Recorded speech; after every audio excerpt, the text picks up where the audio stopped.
Okay, kahit nakasal ka sa pinakamabait, mapagmahal na asawa sa buong mundo, pag hindi mo binantayan ang puso mo, you may end up falling in love with someone aside your spouse and eventually ruin your marriage.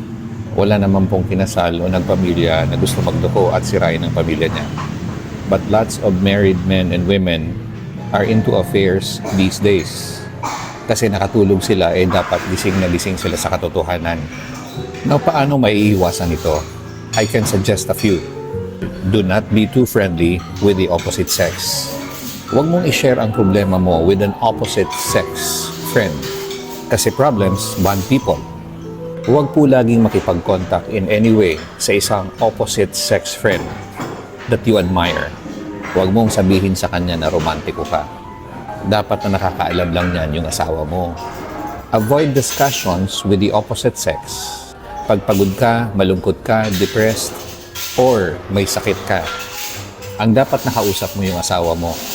Ba't ka mag-I love you sa friend mo? Huwag. Work on your marriage, protect your family. Never flirt with the opposite sex. Huwag kang makipag-usap sa mga ex mo kung hindi mo kakainin. Huwag mong amuyin. Huwag mong simulan ang hindi mo naman tatapusin. Huwag mong subukan.